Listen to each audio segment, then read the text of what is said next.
네, 오늘은 기다림에 지쳤을 때라는 제목으로 하나님 말씀 증거하도록 하겠습니다. 창세기 14장을 보면은 아브라함의 조카 롯이 그돌라오메를 비롯한 4명의 왕에게 잡혀가는 기사가 나옵니다.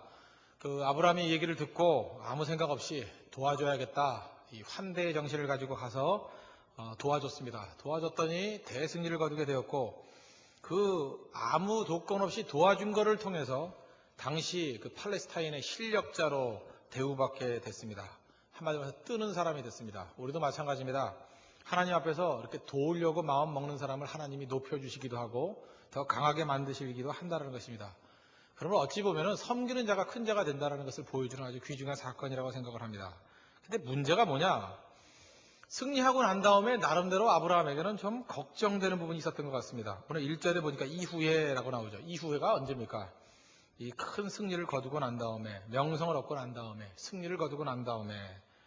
근데 그 다음에 불안감이 오는 겁니다. 왜 그렇습니까? 아브라함이 자기 힘 갖고 이긴 게 아니기 때문에 그렇습니다.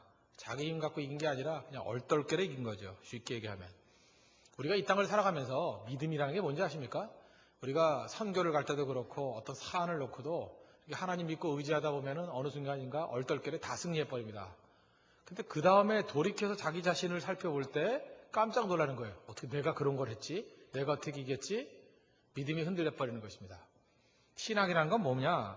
항상 하나님께 내가 붙어 있는지를 재확인하는 작업입니다. 우리가 비행기를 많이 타다 보면, 우리 선교갈 때 비행기를 많이 타죠? 비행기를 타면은 꼭 컨펌을 하죠? 그 다음에 또 리컨펌을 합니다. 몇 번을 해도 종종 이상한 항공사 같은 데서는 그래도 불구하고 표를 안 줄 때가 있어요. 그러니까 정말 중요한 어떤 여행을 간다 그러면은 컨펌을 한 3번쯤 할 때가 있습니다. 꼭 돼야 된다. 우리 신앙도 리컨펌이 필요한 것 같습니다. 그죠? 우리가 믿고 있다. 막연하게 있는 게 아니라 진짜 하나님께 내가 붙어 있는가, 자기 자신이 재확인할 줄 알아야 된다는 것입니다. 우리는 대개 이 땅을 살아갈 때 자기 능력 이상의 일들을 하면서 살아갑니다. 그게 하나님 백성들의 특징입니다. 멀리 생각할 것도 없이 여러분이 아니라 제 자신이 그렇습니다. 저는 지금 제가 하고 있는 일들을 보면은 하나님께서는 제 그릇보다 더 큰 거를 맡기신 것 같습니다. 저는 항상 그렇게 느끼거든요. 감당 못할 일입니다. 감당 못할 일이기 때문에 매 순간 하나님께서 도우시는 것을 확인하지 않으면은 일 못해요. 아까도 제가 말씀드렸죠? 오전에도. 사람이 많이 모이니까 힘들지 이런 얘기를 할 때 저는 항상 그렇게 대답한다니까. 힘들 것도 없고 안 힘들 것도 없다고. 힘들 것도 없다는 얘기가 뭡니까? 내 힘 갖고 하는 게 아니니까. 그러나 그 뒷말, 아니 힘들 것도 없습니다 라고 얘기할 때 사실 주신 사명, 그걸 감당하는 건 사실 쉬운 일이 아니라는 것입니다. 실력 이상의 일을 하는 거라는 거예요. 아브라함도 그런 느낌을 받았던 것 같습니다. 자기가 했던 많은 일들, 자기 능력 이상의 일이다. 여러분도 마찬가지 아니겠습니까? 이 땅을 살아가면서 하나님 의지하며 나아갈 때 자기 능력 이상의 일들을 하게 됩니다. 그때마다 이게 내가 한 게 아니고 하나님께서 하셨다는 것을 의지하고 그 다음에 또 할 수 있을까? 또 할 수 있습니다. 언제요? 나를 의지하면 안 되지만 하나님 의지하면 하나님의 능력 가운데 이룰 수 있다는 것입니다. 그리고 우리가 신앙생활이라는 게 이거예요. 항상 하나님의 표대만을 향해서 주님께서 주신 사명 붙들고 매진해 나가면 사실 시험과 환란이 없습니다. 어떤 때가 위험한 거냐면 이렇게 한숨 돌릴 때 그때가 위험한 것입니다. 사람은 어떤 큰 목표가 있을 때는 작은 문제가 보이지 않습니다. 그래서 목표만을 향해서 열심히 뛰어나가거든요. 제가 지금 목표만 향해서 나가는 일 중독자 얘기하는 게 아닙니다. 주님께서 우리에게 주신 사명 앞에 충성하는 의미로서요. 건전한 의미로서 얘기를 하는 것입니다. 헌신합니다. 근데 어느 순간인가 돌이켜서 자기 자신의 좌우를 살펴볼 때 깜짝 놀라는 거예요. 내가 어떻게 이 일을 했을까? 그때부터 믿음이 흔들리기 시작합니다. 우리 가운데 다 그럴 때가 있습니다. 그때에 다시 우리가 어디로 가야 되느냐? 그 방향이 중요한 거예요. 다시 주님께 매달리면은 우리 마음 가운데 확신이 오고 승리하게 된다는 것입니다. 그러므로 세상 사람도 그렇게 얘기를 하죠. 우리 자신을 돌아보라고. 돌아보는 것도 중요하지만 하나님 손에 붙들려 있으라. 그게 더 중요한 말인 것 같습니다. 돌아봐야 썩은 냄새밖에 안 나요. 그죠? 우리가 돌아봐야 뭐가 있습니까? 아무것도 없어요. 우린 주께 붙어 있는 존재지 돌아본다고 나올 건 하나도 없다는 거예요. 돌아보면 자기 연민에 빠질 수밖에 없습니다. 저는 지금도 그런 생각이에요. 하나님 바라보지 아니하고 제 자신을 분석해 보면은 할 수 있는 게 하나도 없어요. 장가는 어떻게 갔는지, 가정은 어떻게 이끌어가는지. 나는 지금도 제 처에 대해서 의구심을 가져요. 왜 나하고 결혼했을까? 나는 이해를 못하겠어요. 이해를. 뭐 때문에 했을까? 이 여자가 정략 결혼하니까 별 생각 다 해요. 자신이 없다는 거야, 자신이. 그죠? 그럼에도 불구하고 이렇게 보면 또 잘 살거든요. 뭐 가끔마다 요즘에는 그런 사람도 있죠. 뭐 시집 잘 왔다 이런 소리도 들리고 옛날에 장가 잘 갔다는 소리 더 많이 했는데 얼떨결에 살다 보니까 결국 하나님께서 이 환경을 이끌어 가면서 이끌어 가시는 거예요. 내 인생을. 그래서 우리 인생은 중요한 게 하나님이 앞에 나와야 됩니다. 그죠? 하나님이 내 인생의 앞부분에 나가야 돼요. 그리고 주님 앞에 엎드리면서 주님 나는 여전히 약합니다. 승리했지만 달라진 것이 하나도 없습니다. 하나님의 도구로 쓰임받을 뿐입니다. 나의 영원하신 기업, 그 찬송 불러야 돼요. 나의 영원하신 기업 하면서 주께로 가오니 주께로 가오니. 그게 우리 신앙 고백이에요. 여러분들 저는 어떻게 보면 목사라는 건 영적인 코치 아닙니까? 코치는 뭐예요? 여러분의 인생의 과정 가운데 그래서 일반적인 인터넷 설교하고 이렇게 성도로서 나누는 설교하고는 전 다른 질적인 가치가 있다고 생각을 합니다. 인터넷 설교 같은 거 들으면 일반적인 설교가 될 수 있겠지만 저는 여러분의 상태를 갖다 예의주시하잖아요. 지금 어떤 상태구나. 가을이 됐구나. 10월 10일이구나. 어저께 유난히 날씨가 좋았구나. 그럼 여러분의 마음의 상태가 있을 거 아닙니까? 오늘 유난히 마음이 싸늘해지고 뭐 이런 거 있을 수 있잖아요. 내일도 외로울 거야. 뭐 허탈해지고. 그런 마음 가운데 우리가 어떤 일을 이루면서도 그 다음에 오늘도 이게 텅 빈 가슴이죠. 텅 빈 가슴. 그런 걸 채워야죠. 그죠? 그게 바로 하나님 앞에서 우리가 서 있을 때 이 코치가 하는 일이에요. 이때 우리가 해야 될 일이 뭐냐? 다시 영원하신 기업 되신 예수님 붙들어야 된다는 거예요. 승리한 이후에도 텅 빈 마음, 허전함이 있었습니다. 이때 아브라함 어떻게 했죠? 하나님이 코치가 되셔가지고 오셨습니다.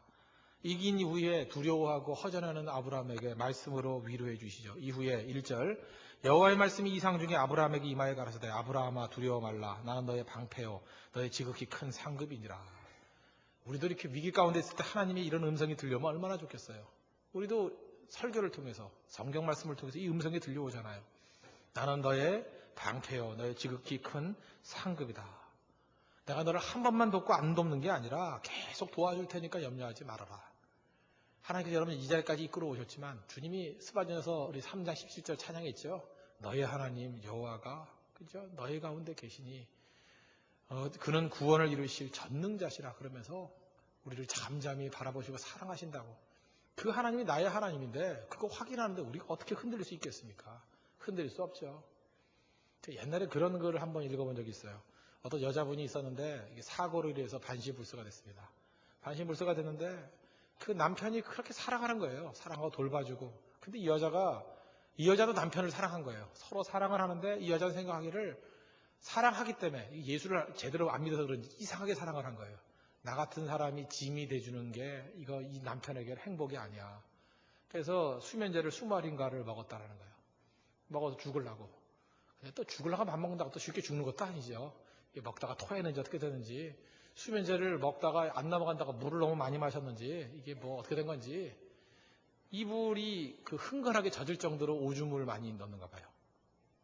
그랬더니 죽지도 않고 정신이 든 거예요. 몸이 축축해가지고. 그랬더니 남편이 그걸 보고 좋아하더라는 거예요. 왜 좋아하느냐? 건강이 돌아왔는가 보다고. 이렇게 배설이 잘 되는 거 보니까. 자기 수면제 먹어가지고 어떻게 실수해가지고 밑이 흥건하게 젖은 걸 갖고 남편이 건강해졌다고 막 좋아하는 거를 누워있으면서 본 거예요. 이 여자가 그때 깨달은 겁니다. 야, 내가 죽으면 안 되겠구나. 내가 이렇게 누워있더라도 쓰러져 있더라도 남편이 나의 이런 건강 회복, 조금 변화된 모습에 이렇게 기뻐하고 있는데 이거 버릴 수 있느냐, 저버릴 수 있느냐. 오히려 그것에 사랑에 대한 제 확인이 돼가지고 그 다음에 잘 살았다라는 얘기를 들었거든요. 잘 살았다는 얘기. 잘 못 살면 할 수 없겠지만 우리가 사랑이라는 게 그런 거 아니겠습니까? 우리가 조건을 다 갖춘다고 사랑하는 거예요. 사랑이 중요한 건 확인이거든요. 확인. 우리가 짐승을 하나 길러도 마찬가지잖아요. 어떤 짐승은 건강하고 잘 뛰어다니는 불독 같은 것도 좋지만 어떤 강아지는 빌빌대는 강아지, 이상하게 정가능하는 강아지 있죠. 우리 옆집에 옛날에 살던 강아지였는데 저는 별로 강아지를 좋아하지 않아요. 그런데 다리를 좀 이렇게 잘 못 쓰는 강아지였어요. 근데 주인은 그렇게 사랑하더라고요. 이렇게 말로 설명할 수 없잖아요. 사랑은 그런 거예요. 다 갖췄다고 사랑하는 게 아니거든요. 다 갖췄다고. 이렇게 품어줄 수 있는 사랑이라는 것도 꼭 필요하다는 거예요. 우리 스스로를 너무 작게 여기지 마십시오. 하나님 우리를 얼마나 귀중하게 여기시는데요. 그죠? 한 사람도 가치 없는 인생이 없어요. 하나님이 정말 귀중하게 여기시고 사랑하시고 품기를 원하신다는 거예요. 주님이 우리의 방패가 되어주신다. 무슨 얘기예요? 화살이 날라오면 막아준다는 거 아니에요? 우리 인생 가운데 얼마나 마귀의 불화살이 있습니까? 내가 너의 방패래요. 하나님께서 우리의 방패가 되어주시는 건 뭐예요? 내 모든 아픔을 다 막아주시겠다 그런 거잖아요. 그리고 지극히 큰 상급이래요. 하나님이 나의 상이 되신대요. 하나님이 나 다 주신대요. 뭘 두려워할 게 있어요? 시험과 환난 가운데 있을 때도 우리 이 기도하면 되죠. 주님 나의 방패 되어주시고 나의 지극히 큰 상급이 되신 하나님을 믿습니다. 결국 우리가 쓰러지는 이유는 외적인 환경 때문에 쓰러지는 게 아니라 말씀 듣지 않고 하나님의 그 보좌로부터 나오는 확신이 없기 때문에 우리가 넘어지게 된다는 것입니다. 그러므로 아무리 암담한 속에 있다 할지라도 하나님 바라보면 새 힘 얻을 수 있다는 거예요. 여러분들 오늘도 이 예배가 뭡니까? 우리의 잠자는 믿음을 이렇게 세우는 겁니다. 예배라는 게 뭡니까? 우리 꺼져가는 믿음을 다시 불태우는 거예요. 혹시 여러분들 너무 좌절한 사람이 있습니까? 너무 환경이 어렵고 정말 살기 힘들다. 뭔가 낙담이 되고 아무 힘도 없고 오히려 주변에 행복해하는 사람들을 바라보면 화나고 화나는 건 좀 괜찮아요. 화도 안 나는 사람이 있어요. 완전 자포자기가 돼가지고. 그 꺼져가는 심지 예수님 붙들면 예수님이 불 붙여주십니다. 다시 일어서요. 우리 가운데 그 절대절명에 좌절 안 했던 사람이 누가 있습니까? 인생이 다 그런 거거든요. 하나님께로부터 멀리 가면 갈수록 자꾸만 얼어붙게 돼 있어요. 얼어붙게 돼 있고 깨지게 돼 있고 결국 하나님께서 우리를 부르신 이유가 뭡니까? 예배를 통해서 다시 일어나라는 거예요. 일어나라, 승리하라. 주님의 음성 들어야 됩니다. 주님의 음성 들으면 그때부터 새 힘과 새 능력이 생기게 된다라는 거예요. 그러므로 우리가 승리하고 난 다음에 꼭 해야 될 일이 무엇입니까? 승리 한번 했다고 승승장구한다고 모든 게 다 잘 되는 게 절대로 아니라는 거예요. 우리 가운데 많은 사람들 승리하고 난 다음에 쓰러지는 사람 굉장히 많습니다. 아브라함의 이 멘탈리티입니다. 승리하고 난 다음에 두려운 거예요. 하나님이 주신 승리를 이루고 난 다음에 세상길로 가는 사람들이 있습니다. 왜 그런지 알아요? 하나님이 주신 승리, 내 능력이 아니었기 때문에 세상과 타협하는 거예요. 계속 이기려고. 그런 어리석음들은 되게 많거든요. 예를 들어서 하나님의 축복과 능력 가운데 어떤 중요한 위치로 갔습니다. 그럼 계속 하나님 의지해야 될 거 아닙니까? 근데 그 자리를 지키려고 세상과 타협해요. 사울이 그랬죠. 왕으로 세운 게 하나님인데 그 자리를 유지하려고 타협해버리잖아요. 엉뚱한 짓 해버리잖아요. 사울을 비난만 할 수 있습니까? 우리도 그렇다는 거예요. 끝까지 하나님 말씀 붙들지 않으면 또 넘어질 수밖에 없습니다. 그러므로 여러분 반복해서 얘기하지만 이겁니다. 다시 하나님 말씀 앞에 나와야 됩니다. 다시 하나님 말씀 앞에 나와야 돼요. 다시 하나님 전에 나와서 엎드릴 줄 알아야 된다는 것입니다. 다시 예배의 자리 따라서는 안 돼요. 그러므로 여러분들 평생 끝까지 살아남을 수 있는 길이 무엇이냐? 하나님 앞에 나와 엎드려 예배하는 거. 그래서 예배가 살아있으면 영원한 여러분의 삶 가운데 흔들림이 없습니다. 흔들린다 할지라도 회복의 가능성이 항상 있기 때문에 우리 아브라함과 마찬가지로 항상 승리 이후에도 주님 앞에 나와서 주님의 음성을 듣고 다시금 재확인하는, 믿음을 재확인하는 우리 믿음의 신실한 종 되기를 바랍니다. 그러므로 여러분들 그 남자를 만나도 어떤 남자를 만나야 되겠어요? 뭐 위기가 딱 있으면은 예배로 가자. 그런 남자가 있어요. 그러면 그 좋은 남자예요. 그런데 이상하게 그 남자만 만나면은 그 예배 끝나고 어디 딴 데 가자고 자연 예배도 드리지 말자 그러고 오늘도 또 데리고 딴 데 나간 사람 있겠죠? 뭐 설교 시간에 하늘공원이 나오더라. 그러니까 뭐 청년 예배 필요 없이 하늘공원 가자. 그냥 하늘로 보내고 싶죠 그런 사람들. 여러분같이 이렇게 외로움에 찌든 사람들은 갈 데가 없기 때문에 이렇게 와가지고 물론 그렇지 않은 줄 압니다. 그게 참 중요한 거죠. 주님 앞에 날마다 가까이 나오는 거 그러면 살아요. 그러면 산다고. 저는 제 자신이 새벽 기도를 지킨다고 생각하지 않습니다. 새벽 기도가 저를 지켜주는 것 같아요. 정말 그래요. 새벽에 나와서 어느 때든지 항상 새벽의 자리에 서 있게 되는 거 그게 저한테 큰 능력이 되는 것 같아요. 항상 저를 세워주고 붙들어주고 말씀을 증거해야 되니까 말씀 떠날 수 없잖아요. 그게 저한테 굉장히 중요한 것 같아요. 마찬가지 여러분들도 마찬가지입니다. 여러분의 말씀이 내가 지키는 게 아니라 그 말씀이 나를 지켜주고 있다고요. 말씀과 함께 동행하면 아무리 큰 어려움 가운데 있다 할지라도 어두운 가운데 있다 할지라도 우리는 결코 어두울 수 없습니다. 말씀이 빛이기 때문에 그렇습니다. 이 말씀의 빛을 붙들고 나아가는 우리 하나님의 거룩한 종 되기를 바랍니다. 두려움 가운데 있는 아브라함에게 하나님께서 확신을 지켜주셨습니다. 근데 믿음의 확신이 오고 난 다음에 여러분 그 다음에 무슨 마음이 생기냐면 하나님이 은혜를 주시면 항상 감사만 하는 게 아니에요. 내 삶 가운데 풀리지 않는 문제 때문에 안타까워할 수 있습니다. 이 아브라함의 삶 가운데 풀리지 않는 문제가 뭐였습니까? 뭐 여러 가지가 있겠지만 두 가지죠. 첫째 땅 문제, 땅이 없다라는 거. 또 하나는 뭐예요? 더 큰 문제는 아들이 없다는 거예요. 아들이 없습니다. 아들이 없어요. 잘 보면은 제가 지난번에도 말씀드렸죠. 우리 인생 가운데 대개 하나님께서 우리에게 행복할 수 있는 조건을 다 주셨어요. 다 주셨는데 인생 가운데 그 한 가지 내지 두 가지가 부족해요. 그러면 하나님이 주신 것들을 활용하며 살면은 그 안 주신 것 작은 거를 압도하고도 남을 정도의 풍성함이 있습니다. 인생 사는데 전혀 불편 없고 주변에 있는 많은 사람들이 저 사람은 복된 사람이야 그러고 살아갈 수 있다는 거예요. 근데 인간은 참 안타깝게도 하나님이 주시지 않은 그 한 가지 두 가지에 매달려 가지고 자기가 불행하다고 느끼고 자기를 불행하게 망치고야 마는 사람이 있어요. 여러분 가운데 다 갖춘 사람이 누가 있어요? 다 갖춘 사람. 다 갖춘 사람 없어요. 오늘도 제가 어떤 분하고 말씀을 나눴는데 그분 외적으로 보면 정말 떵떵거리고 잘 나가는 분이에요. 잘 나가는 분. 근데 그분 가정에 또 자녀의 문제가 있더라고. 결정적인 문제. 그 아픔, 뭐라고 해석할 거예요? 모든 것들이 또 다 잘 되고 있는 분이에요. 잘 되고 있는 분인데 그분은 또 뭐 그런 병을 설명해도 되는지 모르겠는데 이 시야가 좁아지는 병 아십니까? 그걸 뭐라고 하나? 바늘구멍 비전이라고 그러대? 잠깐만 좁아져가지고 이게 잘 보이지가 않는데요. 이렇게 바늘구멍에서 쳐다보는 것 같이 보인대요. 그런 병도 있고. 제가 최근에 만나본 분들 보니까 우리가 상상도 못하는 정도의 아픔과 슬픔을 가지고 있는 분들 많아요. 그런데 믿음이 뭔지 아십니까? 그걸 생각하지 아니하고 하나님이 더 주신 부분을 가지고 충성하며 살아가더라고요. 그런 핸디캡이 있음에도 불구하고 엄청난 프로젝트, 세계를 움직이는 프로젝트를 감당하고 있고요. 한 대학의 중요한 교수 역할을 감당하는 분이 있고 우리 같으면 그것 때문에 좌절할 거 아니에요. 근데 좌절하지 않잖아요. 더 열심히 뛰는 모습이 있잖아요. 그러니까 여러분 하나님께서 주신 거 가지고 열심히 뛰면 되죠. 주신 거 가지고 하나님께 주신 여건 속에서 헌신하고 살면 된다는 것입니다. 제가 지금도 잊혀지지 않는 얘기, 여러 번 말씀드렸죠. 내가 이제까지 만나본 자매 중에서 지금 10년 전 얘기예요. 우리 초창기 때 얘기. 지금 한 35쯤 됐겠네. 정말 예쁜 자매였어요. 근데 2달 동안 교회를 안 나오는 거야. 제가 너무 안타까워가지고 왜 안 나오냐 그랬더니 얼굴에 여드름이 나서 안 나온대요. 그 여드름이 한 5개쯤 났더라고. 여드름이 있어도요, 저같이 시력이 나쁜 사람 이렇게 10m 밖에서 보면 보이지도 않아요. 그리고 백보향보해서 여드름이 났는데도 불구하고 예쁘더라고요. 제 눈이 이상합니까? 그거 아니에요. 여드름이 났음에도 불구하고 그 정도면 평균 이상이에요. 평균 이상. 제가 여러분 끝나고 나갈 때 골라도 그 자매보다 나은 자매 10명도 못 골라요. 그 정도로 괜찮은 자매예요. 근데 이게 미쳤지. 진짜 미쳐도 이렇게 미친 애가 다 있어요? 하나님이 그렇게 좋은 것들을 다 주셨는데 거울 쳐다보고 있으면서 이러고 거울 여드름 보니까 여드름밖에 안 보이는 거야. 자기 아름다움, 똑바로 보는 건 하나도 안 보이고 밤낮 이러고 쳐다보면서 이거 짜다가 이게 뭐야. 그러다가 우울증에 빠져버리고 밖에도 안 나가고 어머니도 막 걱정하고 이제 밖에 안 나가지 일주일도 넘었다 그러고. 그 마귀가 그렇게 만들어. 마귀가. 그죠?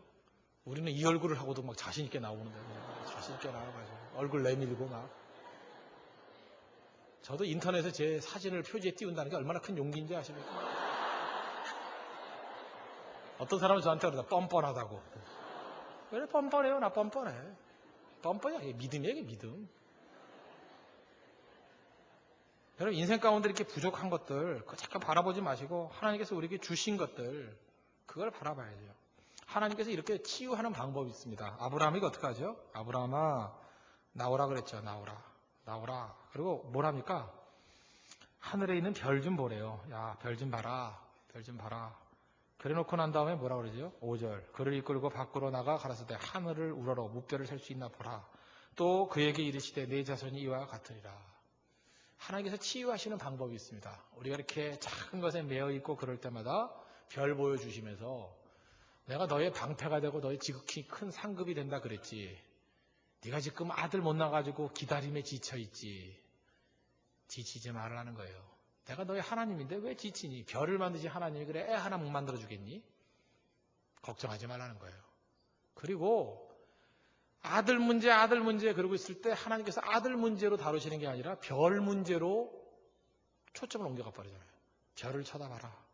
그러고 난 다음에 자기 문제를 보니까 그 문제가 너무 작아 보이는 거예요. 아무것도 아닌 것 같이 보이죠. 그래서 여러분 잊지 마십시오. 어떤 문제가 생기면요. 문제에 매달리지 마십시오. 그냥 어떤 일에 더 헌신해 버려요. 그러면 돼요. 여러분 어떤 때 뭐 기다리는 게 있죠. 저도 이번에 뭐 몇 가지 기다리는 게 있었어요. 이상하게 저는 이번에 미국 갔다가 그 자전거 오는 날이 기다려지더라고. 그거 알아요? 자전거 오는 날. 그 자전거를 내가 너무 좋아해가지고 요즘에 내가 웬만해가지고 그렇게 견물생심 잘 안 하는데 빨리 왔으면 좋겠다. 근데 자전거를 기다리고 있는데 하루가 왜 이렇게 안 가는지. 아이고 그 닷새 기다리는 건데 그게 안 가요. 어느 순간인가 제가 이게 잘못된 거라고 생각했죠. 그래서 열심히 일을 했어요. 열심히 일을 하고 기도하고 설교하고 이리 뛰고 저리 뛰고 그랬더니 뭐 4일인가 5일인가 순식간에 가버리더라고요. 어떤 것에 집착하면은 그 문제의 해결이 안 되더라고요. 여러분 가운데 그런 거 있죠. 금년에 뭐 2004년 안에 결혼해야지. 그런 사람이 2004년에 결혼하는 경우 봤습니까? 없어요. 그냥 다 잊어버리고 주를 위해 충성해야지. 아니면 뭐 이 가을을 멋지게 보내야지. 그러다 보면은 얼떨결에 다 결혼하고 그러는 거예요. 집착하면 죽어도 안 돼요. 집착하면. 1등 해야지. 그런 애 치고 1등 하는 거 봤어요? 1등 하는 애는 말이 없어요. 여러분이 뭔지를 잘 모르기 때문에 그런 거지. 대개 내가 몇 등 해야지 이런 애들은 보면은 되게 그거 안 되는 애들이에요. 안 되는 애들. 집착하지 말라고요. 엄마 뱃속에 있을 때는 엄마가 안 보인다 그러죠. 엄마 뱃속에 나와야 그 문제가 보여요. 그래서 바둑을 둘 때도 훈수하는 사람이 자기 실력보다 더 높아진다 그러죠. 왜? 객관적으로 보니까. 그 경기 안에 들어가 있는 사람은 그게 안 보여요. 바깥에 나오면 보인다고.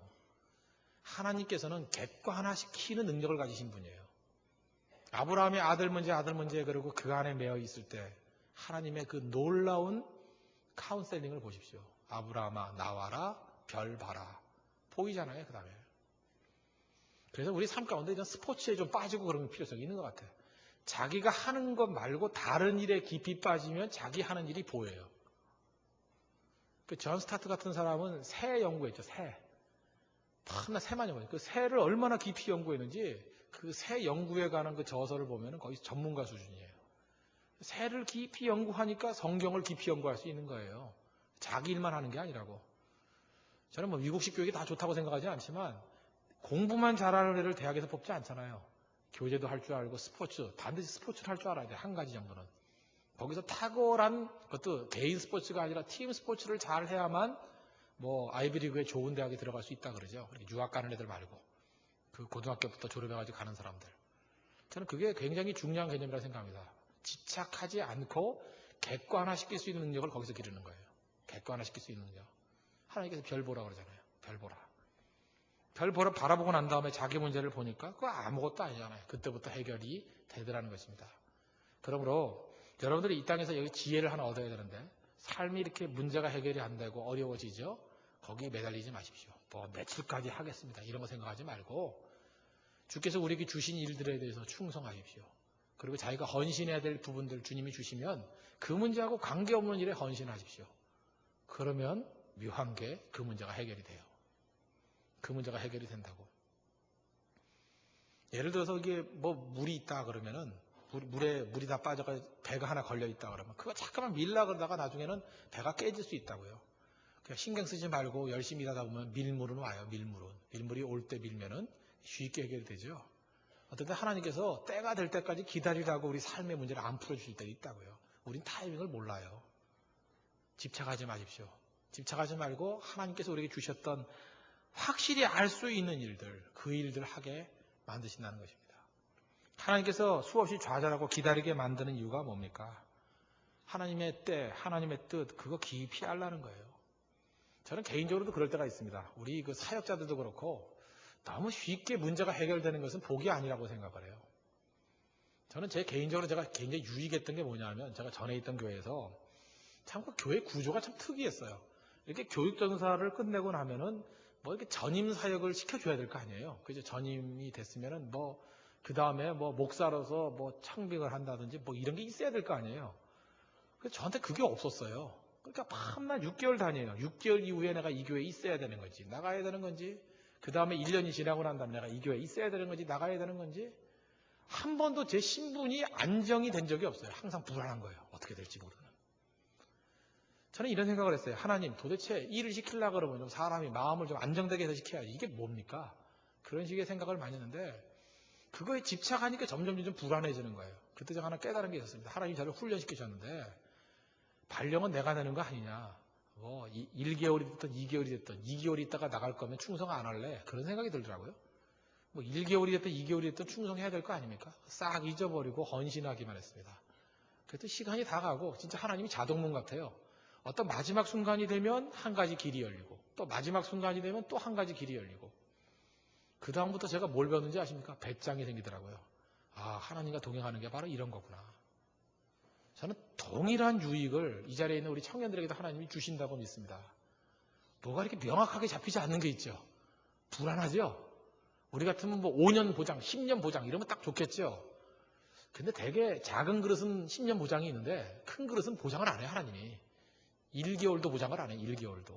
그냥 그때 충성하고 주님만 의지하게 만들어요. 근데 겉으로 볼 때 딴 사람들은 하나도 걱정 안 해요. 자기는 걱정이 되는 거야. 이 이후에 뭐가 될까. 하나님께 붙들림만 된 사람이 길 안 열리겠습니까? 주님 손에 붙들리면 어떠한 난관이 있더라도 길이 열린다는 거예요. 뚫린다는 거예요. 거기서 우리는 뭘 배워야 되죠? 믿음을 배우는 거예요. 믿음을. 하나님께서 이삭을 참 어렵게 주셨습니다. 왜 어렵게 주셨죠? 그 어렵게 주시는 과정을 통해서 우리 인생 가운데 가장 귀한, 금보다 더 귀한 믿음 주시기 위해서 그래요. 여기 잘 보세요. 6절이 오늘 핵심 구절인데 이게 로마서의 핵심 구절 아니에요? 아브라함이 여호와를 어떻게 했어요? 믿으니 여호와께서 이를 그의 의로 여기시고. 아들 하나 낳는 문제 굉장히 어렵게 만들었어요. 삶이 고난이잖아요. 이게 위기잖아요. 두려움이잖아요. 그 어둠, 불확실한 상황 속에서 계속 하나님이 글로 이끌어가는 거예요. 근데 그 불확실한 상황 속에서 아브라함이 결국은 뭘 했어요? 자기 인생을 집어던지면서 여호와 하나님을 믿으니 이게 중요한 거죠. 하나님이 그것을 의로 여기셨다고. 의로. 하나님의 목적이 믿음이라 그러면 믿음을 유출해낼 수 있는 그 상황으로 우리 이끌어가지 않겠습니까? 여러분 인생도 보십시오. 내 인생에 있어서 가장 중요한 게 여러분 뭡니까? 여러분 인생에서 가장 가치 있는 게 뭡니까? 믿음이라고 여러분 확신하십니까? 믿음이라 그러면 우리 환경에 무슨 의미가 있어요? 믿음만 생기면 되는 거지. 하나님의 목적이 그거라 그러면. 근데 우리의 목표가 믿음이 아니에요. 평탄함이야. 길 열리는 거. 그러니까 이 핀트가 잘못 맞으니까 그때부터 어려워지는 거예요. 그렇게 자꾸만 고난이 길어지는 거예요. 하나님께서 원하는 건 뭐예요? 금보다 더 귀한 믿음 주시는 게 목적이라고. 믿음. 그러니까 환경이 어려우면 어려울수록 하나님 붙드는 믿음이 더 귀할 수 있죠. 그 믿음 붙들면 끝이에요. 이 믿음 붙들고 난 다음부터 그 다음에 아브라함의 길들이 어떻게 됩니까? 다 열려버리잖아요. 하나님 목적이 믿음 주시는 거였기 때문에. 그런 의미에서 우리 교회의 모든 활동들 핵심이 뭡니까? 우리 성도들의 가슴 속에 있는 하나님의 법을 심겨주는 거예요. 하나님 법이 뭐예요? 믿음. 믿음 심겨주는 거예요. 믿음. 믿음 심겨주자고 말씀 증거하는 거고요. 믿음 심겨주자고 우리가 다 같이 기도하는 거고, 그 믿음 가지고 하나님 앞에 찬송하는 거고, 우리가 선교 현장에 여러분들 유도해 나가는 이유가 뭡니까? 믿음을 활용하라고. 믿음 갖고 일하자고. 그리고 여러분 날마다 상담하는 내용들이 뭡니까? 믿음을 어떻게 활용하는가. 그거 상담해 주는 거 아니에요? 잊지 마십시오. 하나님께서 우리에게 원하시는 한 가지 마음, 믿음이라는 거예요. 믿음. 여러분 안에 믿음이 있습니까? 믿음이 있습니까? 아직도 이게 불확실한 믿음입니까? 15장 6절에 나오는 이 말씀 붙드십시오. 아브라함이 여호와를 믿으니, 나 이름을 넣어보라고요. 전병욱이 여호와를 믿으니 여호와께서 이를 그의 의로 여기시고. 주님께서 이 구절, 이 고백이 나오게 하기를 원하신다는 거예요. 우리 삶의 모든 정황의 어두움 가운데, 두려움 가운데서도 믿음 붙들어서 하나님을 기쁘시게 하고 하나님 앞에 의로 인정을 받는 하나님의 귀중한 종들 되기를 축원합니다. 기도하겠습니다. 이 시간에 다 같이 하나님께 간구합시다. 우리는 승리 이런 데 관심이 더 많습니다. 그러나 하나님의 마음은 우리의 믿음에 있습니다. 그러니까 불확실한 이유가 무엇입니까? 쉽게 해결이 안 되는 이유가 뭡니까? 왜 결혼도 잘 안 되고 취직도 잘 안 되고 왜 다는 잘 안 되는 게 많습니까? 그러면 이렇게 대답하고 싶습니다. 여러분의 믿음을 하나님께서 원하신다는 거예요. 가장 어려울 때 믿는 게 큰 믿음 아니겠습니까? 하나님, 주님께서 인정하시는 믿음, 그 믿음 안에 서 있을 수 있게 인도하여 주시고 두려움을 이기고 모함을 이길 수 있는 확고한 믿음 우리에게 허락해달라고 시작에 다 같이 간구하도록 하겠습니다. 하나님 아버지 주님, 주의 믿음의 젊은이들에게 믿음 더하여 주시옵소서. 흔들리지 아니하는 거룩한 종들 될 수 있도록 인도하여 주시고 그 믿음의 능력으로